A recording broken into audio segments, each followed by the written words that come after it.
دوستوں، کبھی آپ نے سوچا ہے کہ ہم دن میں کتنی بار موبائل چیک کرتے ہیں، لیکن کبھی سوچا کہ کتنی بار ہم اپنے دل کو چیک کرتے ہیں؟ ہمیں ہر بات کی فکر ہوتی ہے، نوکری کی فکر، پیسوں کی فکر، لوگ کیا کہیں گے اس کی فکر، لیکن ایک فکر ہم بھول گئے ہیں کہ اللہ ہم سے کیا پوچھے گا جس دن ہم قبر میں اتارے جائیں گے۔ نہ دوست ساتھ ہوں گے اور نہ پیسہ، اور نہ ہی ہم موبائل کی کچھ ہیلپ لے سکیں گے، وہاں صرف اعمال ساتھ ہوں گے ہمارے۔ دوستوں، ہمارے پاس ابھی بھی وقت ہے، اگر آج بھی ہم سنبھل جائیں، گناہوں سے توبہ کر لیں، نمازیں شروع کر لیں، تو یاد رکھو اللہ پاک کبھی اپنے دروازے بند نہیں رکھتا، بے شک وہ معاف کرنے والا ہے۔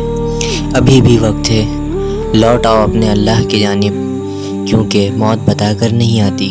اللہ پاک ہمیں اچھے راستے پر چلائے اور ہمیں عمل کرنے والا بنائے۔ کمنٹس میں لکھے آمین۔